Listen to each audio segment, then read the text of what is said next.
மாண்புமிகு முன்னாள் முதலமைச்சர் எடப்பாடி பழனிசாமி அண்ணன் அவர்கள். மாண்புமிகு பேரவை துணைத் தலைவர் அவர்களே, வண்டல் மண்ணை எதுக்கும் பயன்படுத்த முடியாது. நிலத்துக்கு தான் இயற்கை உரமாக பயன்படுத்த முடியும். அதிமுக ஆட்சி செங்கல் சூளைக்கு வண்டல் மண் அதிகமாக பயன்படுத்த முடியாது. களிமண் தான் பயன்படுத்த முடியும், செம்மண் தான் பயன்படுத்த முடியும். அதோட அனைத்து இந்திய அண்ணா திராவிட முன்னேற்ற கழகம் ஆட்சி இருக்கின்ற பொழுது குடிமராமத்து திட்டத்தை கொண்டாந்து நீண்ட காலமாக ஏரிகளில் அந்த திட்டத்தை, அந்த வண்டல் மண் அள்ளுகின்ற திட்டம் இல்லை, நிலுவையில் இருந்தது. கிட்டத்தட்ட பல ஆண்டுகளமாக இருந்தது. அதனால் மழை காலத்தில் நீர் வீணாகாமல் தேக்கி வைப்பதற்காக, நிலத்தடி உயர்வதற்காகத்தான் இந்த குடிமராமத்து திட்டத்தை கொண்டாந்தோம். அது மட்டும் மேட்டூர் 83 ஆண்டு காலம் இருந்தது. 5 ஆண்டுக்கு முந்தி 83 ஆண்டு காலம் மேட்டூர் அணையில் தூர்வாராமல் இருந்தது. ஒரு நாளைக்கு 5000 லாரிகள் அந்த நிதியில் மேட்டூர் அணையில் தூர்வாரப்பட்டது. தமிழ்நாடு முழுவதும் பொதுப்பணித்துறையின் சார்பாக 8000 ஏரிகள் தூர்வாரப்பட்டது. இது முழுக்க விவசாயிகளுடைய பங்களிப்போடு இந்த திட்டத்தை நடைமுறைப்படுத்தணும். மாண்பு அமைச்சர் சொல்லும்போது விவசாயிகளை மாஃபியான்னு சொல்லுவது தவறு. அந்த வார்த்தையை நீங்கள் அவைக்கப்படுத்தி நீக்க வேண்டும். மாண்புமிகு அமைச்சர் அவர்கள் விவசாயிகளை குறித்து சொல்லி இருந்தால் ஆய்வுக்கு உட்படுத்தப்பட்டு அந்த வார்த்தை அவை குறிப்பிலிருந்து நீக்கப்படும். மாண்புமிகு அமைச்சர் அவர்கள் இல்ல மாண்புமிகு முன்னாள் முதலமைச்சர் மாத்தி சொல்றாங்க. விவசாயிகளை யாரும் மாஃபியான்னு சொல்லல, விவசாயிகள் செயல்படுறது யாருன்னு இங்க இருக்க எல்லாருக்குமே தெரியும் இல்லையா? தனியா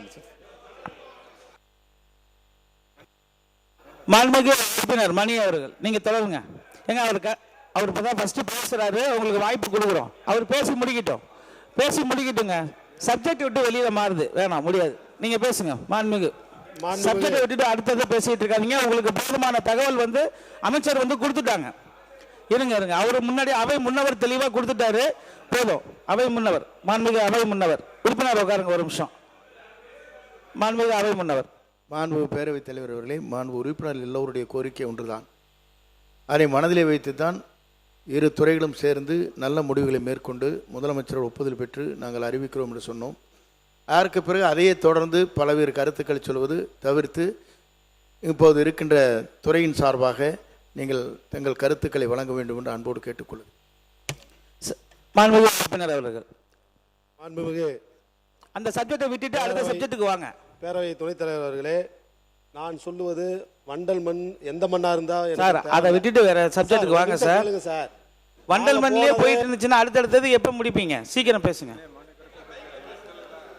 நாங்க போனது 4 சட்டமன்ற உறுப்பினர்கள். 4 சட்டமன்ற உறுப்பினர்களை அவமரியாதையாக ஒரு ஆட்சி தலைவர் பயன்படுத்துகிறார் என்றால் நாங்கள் மக்கள் குறையை கேட்பதற்கு சென்றோமா, இல்லை அவரிடம் இல்ல? மாண்புமிகு உறுப்பினர் அவர்களுக்கு ஒரு விஷயம் சொல்லிக்கிறேன். இன்னைக்கு நான் சொல்லி முடிச்சுக்கிறேன். இன்னைக்கு மானிய கோரிக்கை PWD சம்பந்தப்பட்டது, ஹைவேஸ் சம்பந்தப்பட்டது. அதனால நான் 2 இது விவாதத்துக்கு எடுத்துக்க வேண்டி இருக்குது. நீங்க ஒரே இதை நீங்க பேசிட்டே இருக்க வேணாம். அவை முன்னவர் அவர்கள். மாண்பு பேரவைத் தலைவர் அவர்களே, மாண்பு உறுப்பினர் அவர்கள் இங்கே குறிப்பிடுவதை நீங்கள் கடிதம் மூலமாக பேரவைத் தலைவருக்கே கொடுக்கலாம். அந்த வாய்ப்பு உங்களுக்கு இருக்கிறது. சட்டமன்ற உறுப்பினர் என்ற முறையில் என்னென்ன அதிகாரிகள் இருக்கிறார்கள், என்ன குறைகள் இருக்கிறது என்பதை அவரிடத்தில் சொல்லுகிற போது அவர் அந்த துறையுடைய மாவட்ட ஆட்சித்தலைவருக்கு வேண்டுமானாலும் இப்படித்தான் முறைகள் இருக்கிறது என்பதை வகுத்து விடுவார்கள். நீங்கள் ஆகவே திருப்பி தாசில்தார் மாவட்ட ஆட்சியர் அப்புறம் கோட்டாட்சியர் இதையே சொல்லிட்டு இருக்காதிங்க. தயவு செஞ்சு வேருக்கு வாங்க. மாண்புமிகு முன்னாள் முதல்வர் எடப்பாடி பழனிசாமி அண்ணன் அவர்கள். மாண்புமிகு சட்டப்பேரவை துணைத் தலைவர் அவர்களே, மாண்புமிகு சட்டப்பேரவை உறுப்பினர் கூறுவது மக்களுடைய பிரச்சனை சம்பந்தமாக மாவட்ட ஆட்சியாளர் சந்திக்கின்ற பொழுது அவர்கள் உரிய மரியாதை கொடுக்கவில்லை. அவர் சொல்லுகின்ற பொழுது நீங்கள் வெளியே செல்லுங்கள் என்று சொல்கின்ற காரணத்தினால்தான் அந்த கருத்தை தான் இங்கே பதிவிக்கின்றார். ஆகவே இந்த அரசாங்கம் சம்பந்தப்பட்ட அதிகாரிகளுக்கு ஒரு உத்தரவை வழங்க வேண்டும், சுற்றறிக்கை வழங்க வேண்டும். சட்டமன்ற உறுப்பினர்கள் மக்களுடைய பிரச்சனை சம்பந்தமாக சந்தித்து கோரிக்கை மனு கொடுத்தால் அந்த கோரிக்கை மனுவை ஏற்று அதுக்கு உண்டான தீர்வு காண வேண்டும். அதைத்தான் அவர் குறிப்பிடுகிறார்.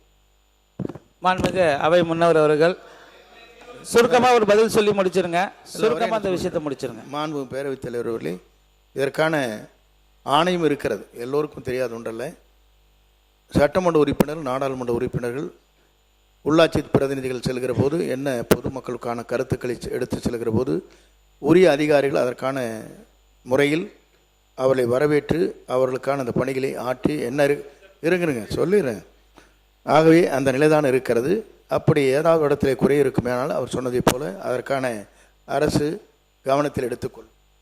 மாண்புமிகு உறுப்பினர் நீங்க பேசுங்க, அந்த சப்ஜெக்டை விட்டுட்டு பேசுங்க, யாரும் குறுக்கீடு பண்ணாதீங்க. இன்னும் 6 பேர் பேச வேண்டியது இருக்கு. மாண்புமிகு துணை பேரவைத் தலைவர் அவர்களே, என்கிட்ட ஆதாரத்தோடு நான் சொல்கிறேன், 47 முறை அவருக்கு ஃபோன் பண்ணேன், 2 முறை மட்டும்தான் அவர் பேசுகிறாரு. மீதியை வந்து மாண்புமிகு பேரவை உறுப்பினர்களுக்கு ஒரு விஷயம் சொல்லிக்கிறேன். ஏதாவது ஒரு விஷயம் இருந்துச்சுன்னா ரிட்டர்னில் எழுதி கொடுங்க, அவை குறிப்பில் ஏற்றுக்கிறோம். அது சம்பந்தமாக துறை சார்ந்த அமைச்சருக்கு நாங்கள் அதுக்கு கொடுத்து தீர்வு ஏற்படுத்துவோம். நீங்கள் அடுத்த விஷயத்தை பேசுங்க. பிளே ஸ்டோர் மற்றும் ஆப் ஸ்டோரில் இருந்து பாலிமர் செயலியை QR கோடு மூலம் பதிவிறக்கம் செய்யுங்கள். செய்திகளை உடனுக்குடன் பெறுங்கள்.